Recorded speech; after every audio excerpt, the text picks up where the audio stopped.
This is a Thunder Dog podcast. Hello, and welcome back to Midnight Musing, the show where I talk to my friends about the things that keep them up at night. My name is Evan, and I am your host. On this, the fourth episode of the show, I talked to my friend Arienne. We met in college, which we talk extensively about. We were in the same program and had the same specialization, so more or less we ended up doing a lot of the same things and generally had the same college experience. And we've both kind of ended up in the same space post-graduation. We're both in that nebulous state of not 100% sure where our life is headed, but we know we have to start something. In my case, it's this podcast, the podcast network, etc. In her case, it's an educational tool called Comm, which you'll hear plenty about in the show. In some ways, this episode is the answer to the questions of episode 1. Episode 1 was directly after graduation, or not even directly, it was a couple months after, but it was still very raw and I wasn't sure what I was doing. In the intervening months between episode 1 and episode 4, I think I didn't find all the answers, but I have some of them. And I think you'll hear a very different Evan than what you heard in episode 1. So some of the stuff might sound contradictory to what I said in episode 1. It doesn't make episode 1 any less valid if you're still feeling that way. Some days I am still very much an episode 1 Evan. But I've learned that you can't wallow in it. And as you'll hear in this episode, you kind of got to get your ass in gear and do something. So, without any further ado, let's jump into episode 4 of Midnight Musing with Arienne.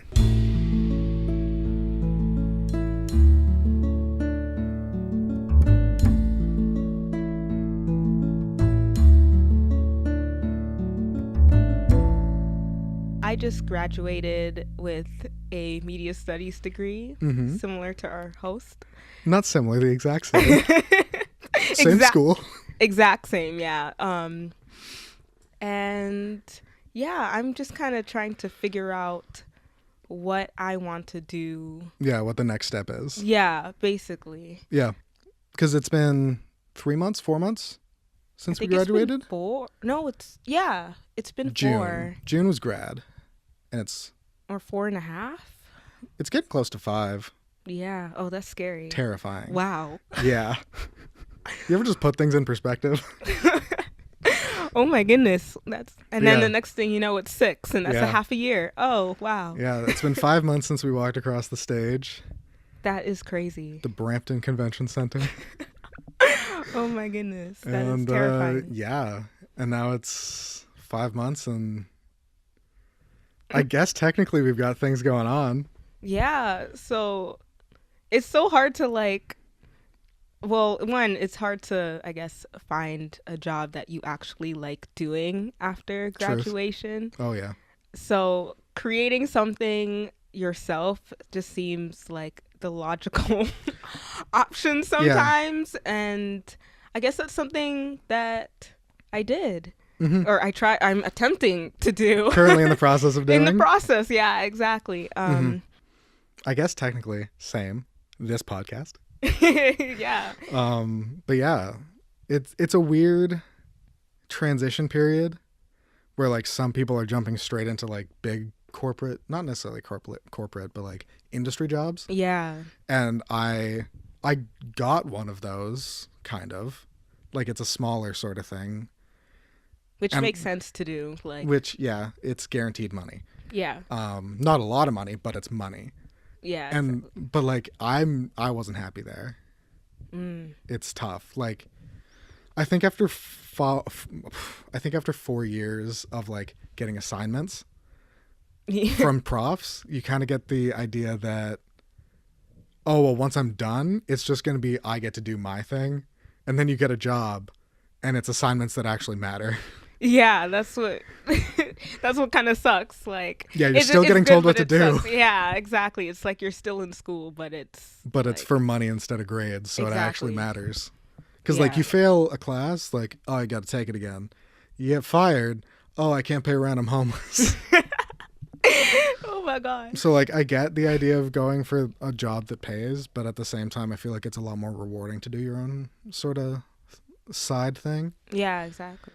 What made you want to start something on your own rather than just going for one of those guaranteed money jobs? As someone who's like in media Mhm. or in DC, as that was Digital communications.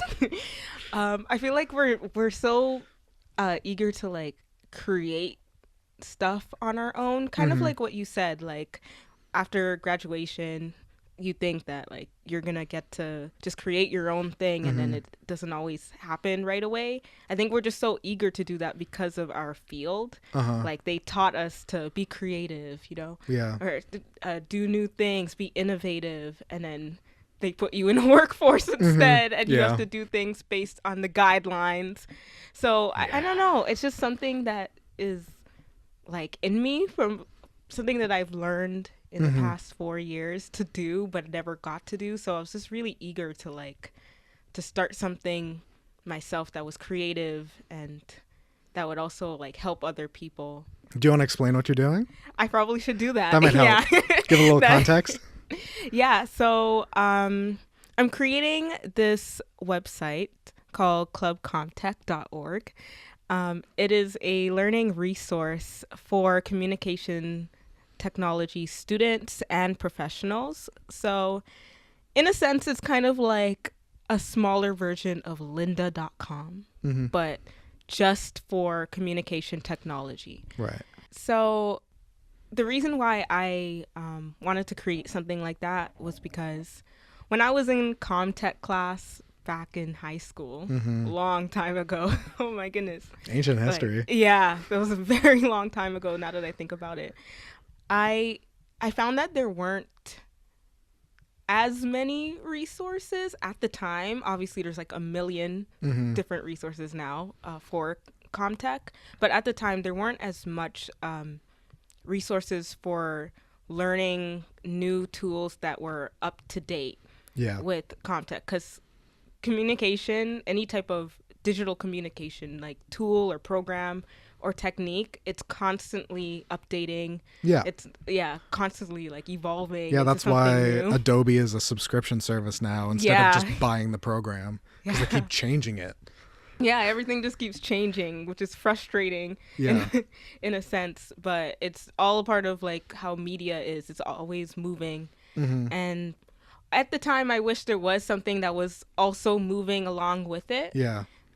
That was online that I could easily access, because my communication technology teacher, as cool of a guy that he was, he did not know what he was doing. Oh, good. Like we had to self-teach a lot of the stuff that we learned. That's rough. Like, don't get me wrong, like he was a really cool guy, like, and he really loved cats, and he would like help us out when he can, but he really didn't know like up-to-date stuff. And a lot of the times when we would ask him questions, he would just say like, Google it or search it up. Thanks. Story of my life. Yeah. I remember back in first year, like a bunch of us were talking about the schools that like we got into and stuff like that. Yeah. And one of our friends, Alana, talked about how she got into U of T Scarborough campus. And she went to the open house or whatever it was, or like campus tour, to meet the profs. And like the main prof was like an 85-year-old dude with a oh my goodness, with a laptop that might have been older than him somehow, and like he used Internet Explorer, and it's like, you're not going to learn anything from this guy. Yeah. You might learn like how he did it when he was in the industry 40 years ago. Yeah, like ancient times. But like anything pre-internet doesn't work anymore. Anything like early internet doesn't work. Yeah. Some things from like a year ago don't work. Exactly. So how are you going to learn from somebody that's so far out of the loop? Yeah, I totally understand. So I think this is sort of an interesting thing because you're kind of learning it as you're teaching it. Exactly. Because like the best way to make sure you understand something is to teach it to someone. That is exactly one of the reasons why I wanted to do it, because I wanted to obviously keep my mind fresh with media and design stuff, but instead of just having like a project, I wanted to like teach others to do it, because that is a really good way to teach yourself to do something, and it gives you a reason to teach yourself to do something too. Yeah, for sure. Because I don't think I could just sit down and say, okay, I'm gonna learn the new features on InDesign today. Like, it's very difficult to do that like on your own with no purpose, no project. It's kind of a reason to stay up to date, is like, oh, well, I have another issue of the newsletter, or new post that has to go out. So exactly. I have to know what I'm doing in order to be able to tell people. Yeah, exactly. So like you not only have to know how to do it, you also have to understand why you're doing it so that you can explain it to someone else. And I think that's like just the best way to like understand what you're doing is to understand why you're doing it, the motivation for it. Like if I can understand what the pen tool does, but if I don't know when I'm going to use it or why I would pick it over something else, what's the point? Yeah. Like when I started using Illustrator, like it was the pen tool for everything. And I'm like, I just made a square. Why did I do that? There's a square tool. Yeah, there's like a shape tool right here. Yeah. So it's just like, not only is it passing on the knowledge to other people that might not have it yet, but it's implementing it and into something that you could use in the future. Yeah. I think it's an interesting thing that you said you wouldn't just do it on your own, because I'm the exact same way.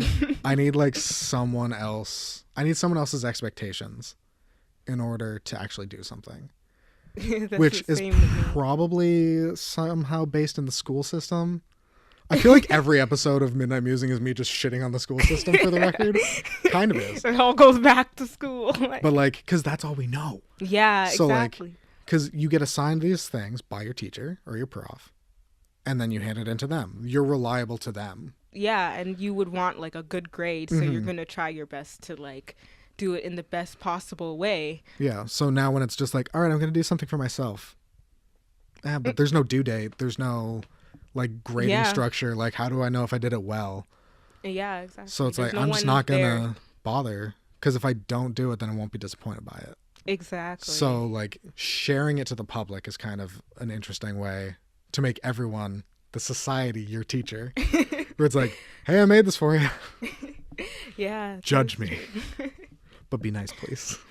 Yeah, and I think for sure there's going to be some people who are content experts that might stumble upon the website and will probably say like, no, this is wrong. Or maybe they'll have their own expectations that they might want to put on to that. And I guess it's like a good thing, but a bad thing, because there's obviously a different way of doing things for everybody. But at the same time, it kind of makes you want to do more research into what they're saying and then research on what you're doing and see what's the best outcome or best way of doing it. Because sometimes you do just need another perspective. Yeah, exactly. So like, hopefully that person that knows what they're talking about is constructive in the way they tell you. And not just saying like, no, your stuff sucks. Yeah. It's a weird thing where it's like, you want to put yourself out there. You want to help people. You want to educate people. You want to open a conversation. And some people just aren't receptive to it. Yeah. Because they want to be the expert. But then other people are more constructive with it, right? Like, oh, like I saw you wrote this. Technically, like this is how I would do it, or like this is how most media professionals do it, or whatever. Maybe, yeah. Or if they say like, oh, there's a better, easier route to doing what you've done, that would be more constructive than like. Yeah, because then you can just like issue a part 2 of that, or. Yeah, like, or a revised version of it. Yeah. So what motivated you to actually do it? Like, what got you off the couch and actually starting it? Because I feel like that's a lot of people's sticking point, is starting. I felt that if I didn't start up, immediately after graduation, I would never do it. Right. Like that's honestly what I was thinking. Like as soon as I graduated, I told myself that I wanted to start something like immediately, or I would not do it like once I start working. Yeah. And I had a setback because I was working over the summer as a camp programmer. Oh, interesting. And not like the computer programming, which that would be a lot more cooler. More like industry relevant. Yeah, like making activities for the kids. Okay. Yeah. I mean, it's still like it's money. It's money. Yeah. And sometimes that's all you need. Yeah, that is true. And then as soon as that was done, then I was like, okay, that's not gonna happen again. Yeah.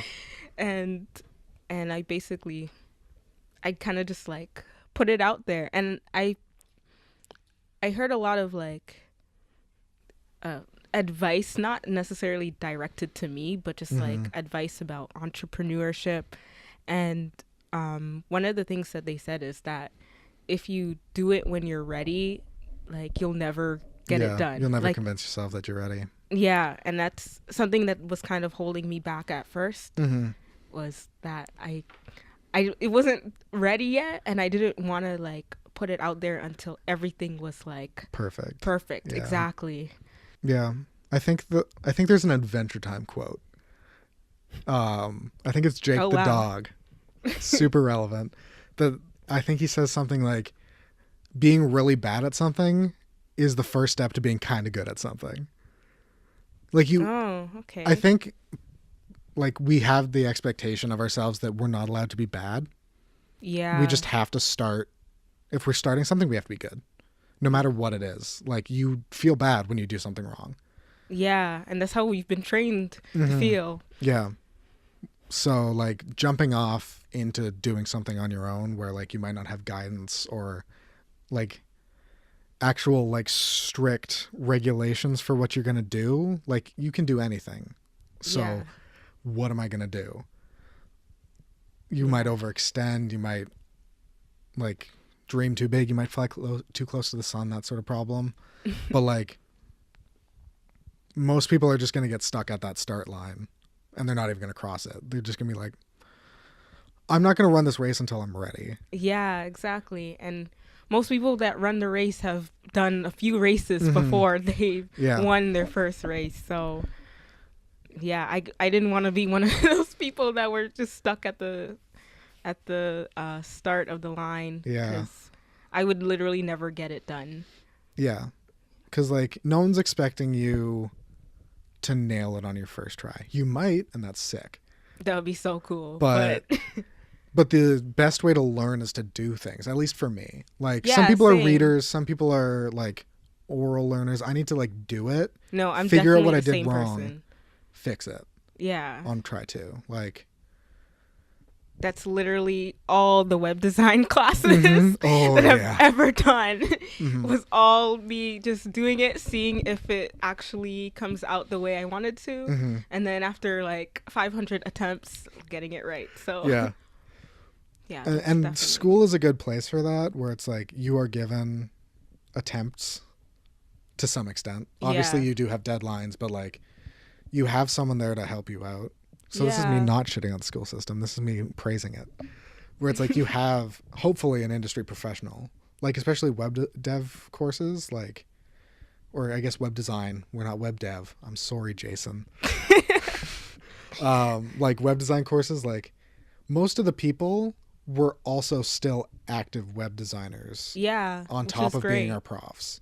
So they know, like, HTML5, CSS3, rather than, like, knowing basic HTML or whatever, and like not, if anything, like them being not full-time profs made them worse profs, rather than like sometimes they just don't know how to teach. But at least they know what the subject kind of is. I don't know if that even like helps. Or they're up to date with it too. So sometimes you have to learn how they teach sometimes. But once you figure it out, you can really learn from them because they're still active in the community. Yeah, exactly. I think that's part of the nice part about college, like the college aspects of the school we went to, Yeah. because we did like a half and half Yeah, which was program. honestly awesome. Like, It was great in some ways in that I have 2 pieces of paper now, but I really felt like I would have done a lot better in a straight college course. honestly, yeah, I could see where you would get that from because, like, On my fourth class, I wanted to blow my brains out. honestly, like, I don't remember half of what, not even half, I don't remember most of what I learned in those, like, lecture-based classes. And I wish it was a good, like, experience with, you know, knowing culture and how it mixes in with what we're doing. Yeah, but how often do you need to know the word hegemony? Or what a public I still sphere don't know what is? that means. I don't either. Like, who's Habermas?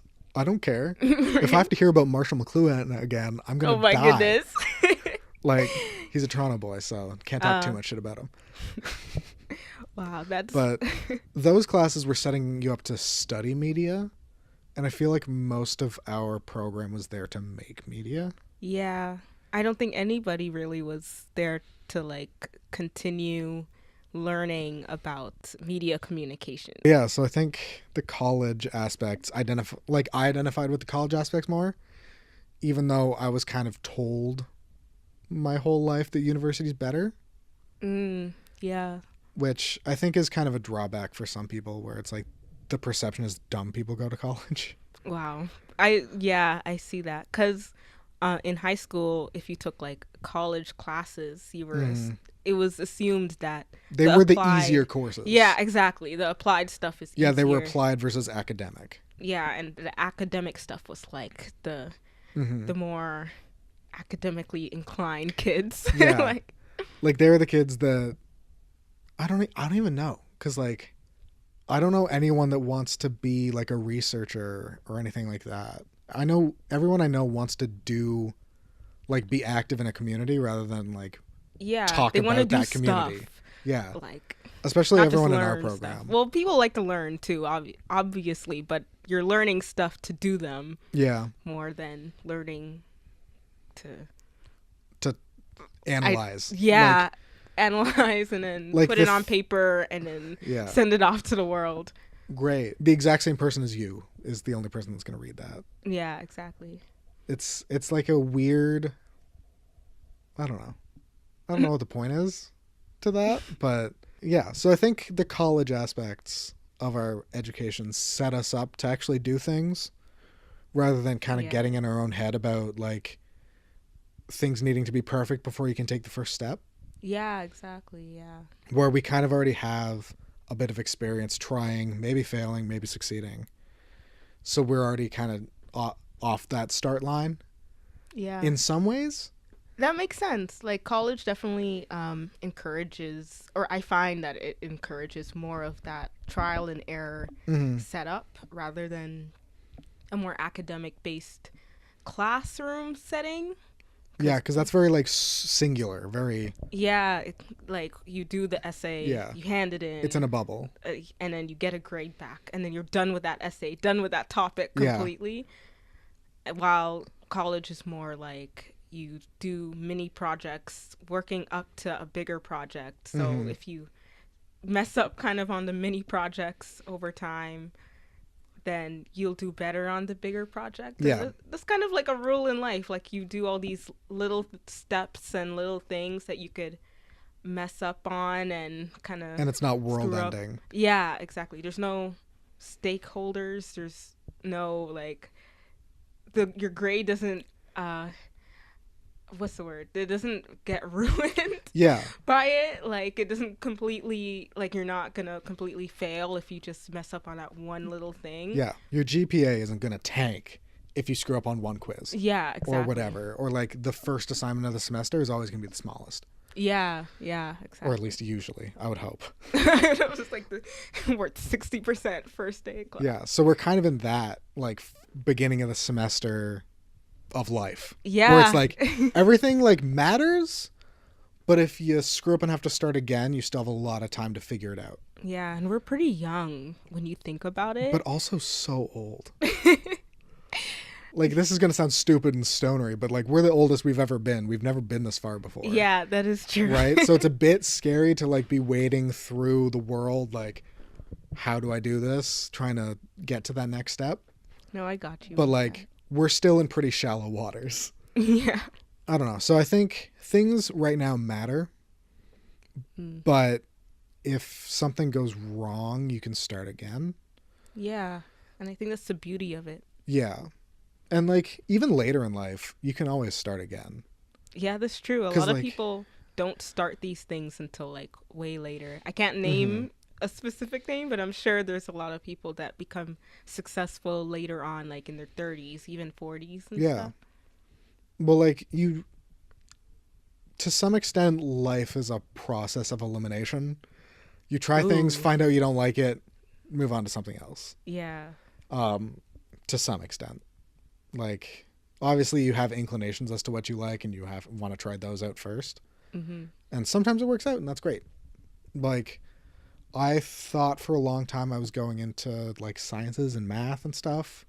I forgot about that. Because I was told for so long, like, you're so smart, you should be a scientist. And I'm like, oh yeah, I wanted to be a scientist when I was in grade 2. Oh. Yeah. I thought I was going to be a scientist in like grade 11. Oh. And then I took a media course. Shout out to fucking Paul McGregor. One of those. Mr. McGregor, sick. He was my media teacher in grade 11. And like, that was our first, all right, go do something class. At least for me. Oh, yeah. Where it wasn't just like, we're going to learn a language by watching a French movie. Like, great. That's not how that works. Yeah. But like, he was like, our final project for that class in grade 11 was to go make a documentary. Like, literally what we did in third year, a 10-minute documentary, that's what we did in grade 11. Wow. And it was obviously not the best, but like... But it's fun. Like, you're finally getting out of the class and doing something. And he didn't expect it to be Oscar-worthy either. Like, yeah, of course not. He just wanted you to get your hands on a camera, try recording something, try getting an interview, like, edit something, see how that goes. Get the experience, basically. Yeah, see if you like it. Well, little consequence. Very little consequence. Yeah. It was an elective. Yeah. Right? So... But like, he was totally just having fun with the class. Like, we had a wrestling unit where we just talked about professional wrestling. Oh, that's cool. Yeah. Oh, wow. Like, because he's just like a big old nerd that ended up in a high school teaching job. And he made the class his own, and it was sick. But yeah, contact. So I think media. Yeah, we kind of got a head start with our college career. I think the university aspects also kind of showed me like, not my vibe. Oh, at least I'm ready to get away from that. Yeah. You knew, like, based on what they gave you, you knew you didn't want to do that. And that's helpful information right there. Yeah, exactly. And then, so you kind of dive more into those college do things credits. Yeah. And, like, I got, like, I did well at those because I wanted to do them. Yeah, exactly. Not to say I didn't do well at the other classes, but those were the ones I cared about. Yeah. Even if I didn't like them, per se, I cared about them because I got to do things. Yeah. But now we're in the real world because school's not the real world. Yeah, it's not. Even though they said that in high school. Like, once you leave here, it's the real world. No, it's not really. But yeah, so now we're actually in the real world. We don't have school. And I think it's such a habit too.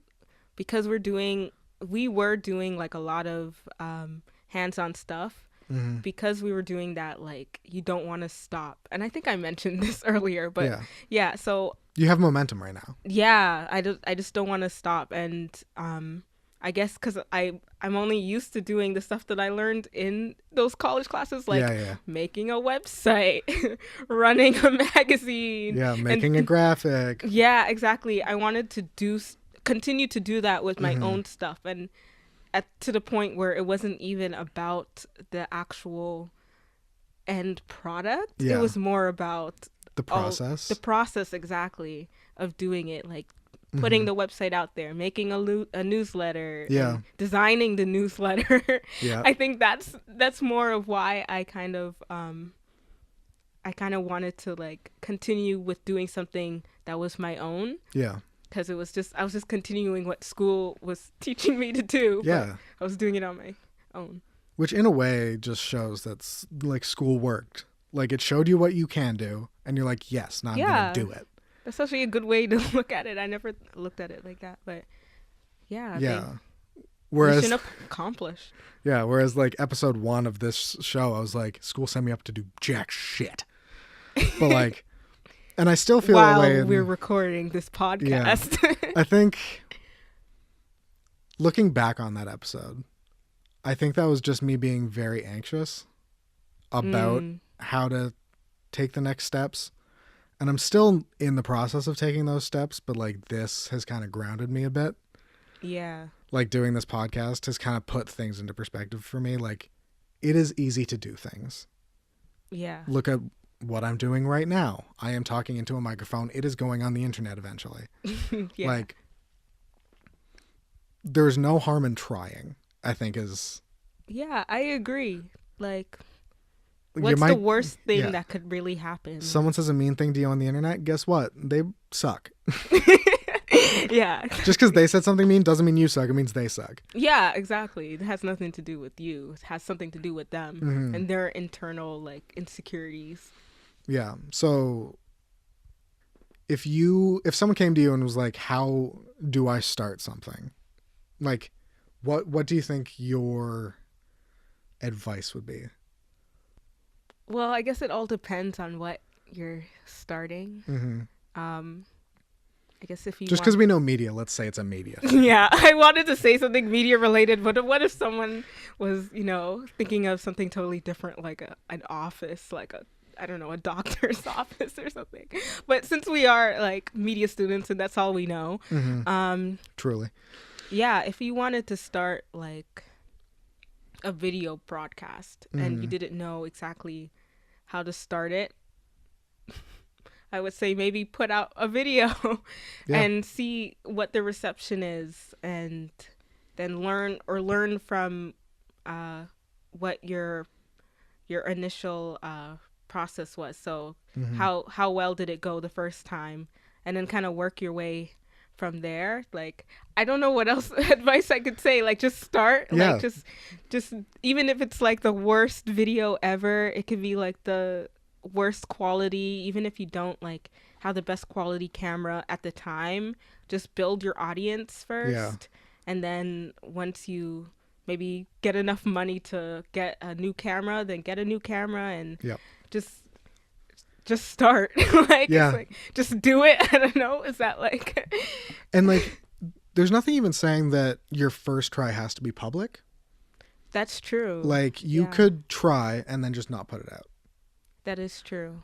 And then try again. It's going to get better because you have practice. And there's nothing wrong with scrapping it and starting over. Yeah. Totally. You're not committed to doing it one way is also a thing, right? Like you try it one way, it doesn't quite work. You aren't stuck in that process forever. Yeah. Like new techniques, I totally new information. Understand. And like, I think it's good to always just like stay curious, right? That sounds cheesy. No, it makes sense to like try different things, different See ways. what other people are doing. Yeah. Like, I think starting off, it's okay to replicate somebody. Sure. Obviously, don't just steal their shit, but like, it's okay to, if you don't have your own style at the beginning of things. Yeah. You can find someone that you love and you're like, this is what I want to do, and then make your own version of that, and then slowly you'll develop your own style, your own personality, or whatever you're doing. Yeah, obviously there's like laws and stuff, so stay within the laws. Yeah, I guess copyright depending on what you're doing. But this brought me back to I actually mentioned something like that the other day when I was doing a design workshop. Right, yeah, you are doing those. Yeah. At our alma mater. Yeah. That's sounding a little adulty. when I was doing the design workshop and I was explaining, where to get your ideas of making a business card, Right. because it's hard for someone who has no idea how to design or doesn't know much about design principles to just create something from scratch. I told them, and this is something that we've learned, which is weird, to try to remix, not remake. Yeah. So, do your research on business cards that you've seen online and that, you thought was really professional, really cool, really different. And then just take other ideas and kind of just mash them all into your perfect idea. So, yeah, like getting inspiration, like there's nothing wrong with that, obviously. Yeah.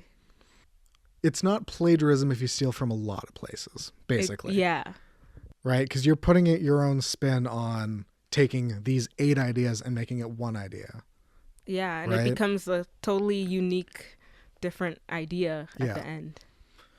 So, yeah, I think that's, don't just steal one person's idea, basically. But, like when you think of, like, music or something, and, like, how music has evolved. Yeah.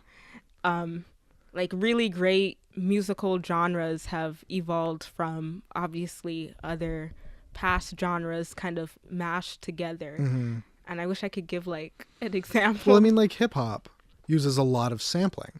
Yeah, that is and true. And they pull from, like, maybe they pull from another hip-hop song. Maybe they pull from, like, an old jazz tune. Maybe they pull from, like, some gospel music. Yeah. Like, hip-hop started by taking records of other genres and, like, scratching them on record tables, and right? making it totally different. But yeah, so, like, remixing is totally valid. And it's a great way to start. Like, I started on Illustrator using the pen tool and tracing over things. Yeah, that's how I did too. I still do that sometimes. I still do that a lot, actually. Actually, yeah, same. But yeah, I think getting started is always the hardest part, right? Yeah. Like, once the ball's rolling, it's easy enough to keep it rolling. Yeah, that is true. Actually getting to that point is tough. And I could understand why some people may have trouble getting started because, one, they're scared of the reception. Yep. Of course, they're scared of what people would think. They might be scared of whether they are looked at as an expert in doing whatever they are. Yeah. So they might get questioned about that. Yeah. I definitely felt like people might say, like, oh, what do you know about context? On a whole learning resource about it. What gives you the right to try to teach people? Exactly. It's like, well, I know some things. Yeah, I know. If I know one thing and then my friend knows another thing, that's 2 things right there. So yeah, your project is also very collaborative. Like, you're gonna have a bunch of writers on it. Like, you're not the one that's just like, I am the overlord of media. Learn from me, peasants. Exactly. And I think some people think that too. Like, no, you're bringing in a bunch of different voices with a bunch of different, like, ideas and perspectives. Yeah. And that's exactly what I wanted it to be like. And you're also giving them a voice where they might not previously have had one. That is true. Like, obviously, it's like I'm giving like a platform for people that do know that information but don't know how to present it. Exactly. Yeah. Because, like, I'm not going to just, like, write an article, how to make a podcast, and then put it out on my Facebook. That's useless. Like, it's using the right avenues to give people voices and, like, spread information. Yeah. And, like, giving opportunities.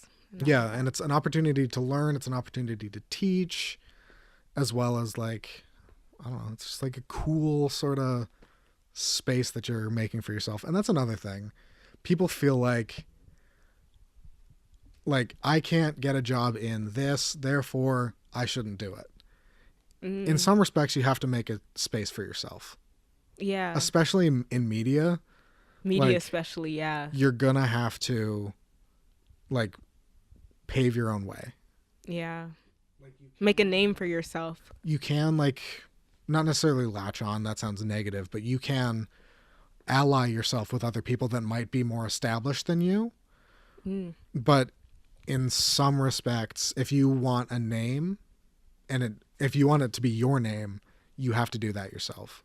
Yeah. And you have to make your own audience. You have to make your own, like, space. Your own path. Yeah. Yeah. I don't know. Starting your own thing it's a scary experience, but it's also rewarding in a way that you're not going to get anywhere else. Yeah, that's true. You just, yeah. There's something about doing something for yourself that feels so different. It does, especially when all of your years, or most of the years of your life, you've been doing stuff for other people, which is strange, but like it makes sense. It's either your parents or your teacher, maybe your friends, like to, you know, be in the clique or to kind of impress them or to impress somebody in your life or like to impress the colleges you're applying for or anything. But now that all of that's kind of gone away, like now you finally could do something for yourself. And it is weird. It's definitely weird. It almost makes it harder to go back to doing things for other people. Oh, yeah. Like, that is so true. I can't even imagine. I don't know. Because like I've obviously applied for a bunch of jobs since I kind of stepped away from my last one, but it's tough, like, conceiving yourself doing something for other people after you've started doing your own thing. But, like, obviously, money. That's always a thing.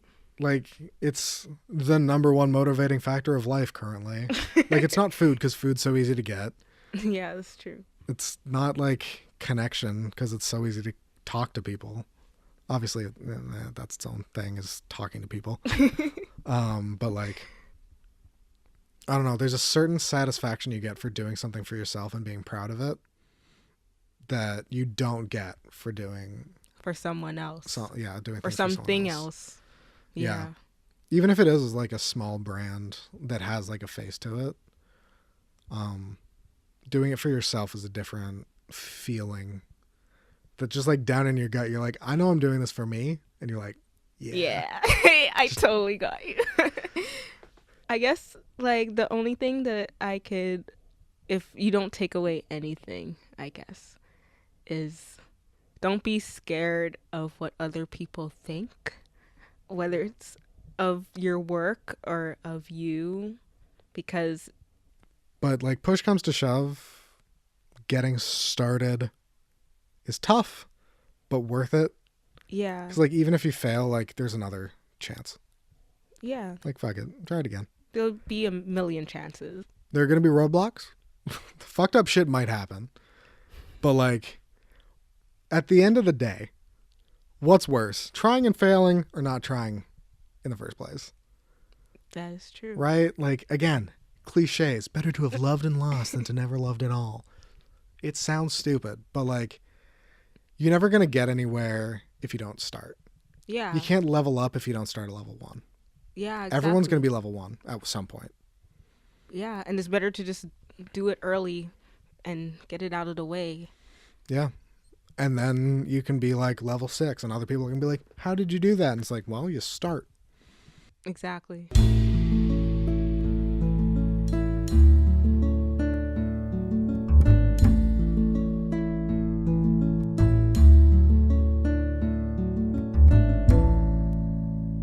And that was my conversation with Arienne. It's pretty crazy to think that only 2 months separated the recording of episode 1 and episode 4. There's such a stark difference in my outlook on life. And in the end, nothing truly changed. I still don't know what the future holds, and I'm still incredibly worried about it. But that can't stop me from doing things. Because, like I said, you have to start at level 1 if you want to level up.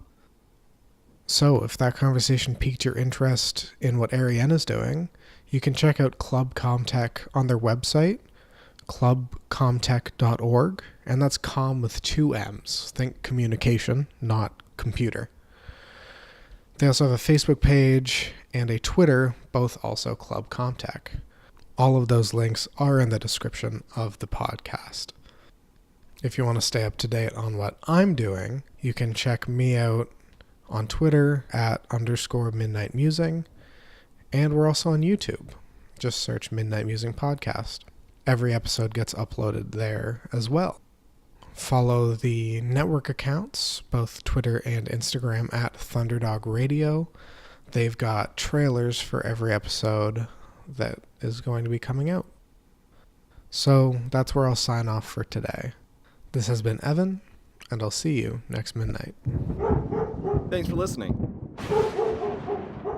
That was a Thunderdog podcast.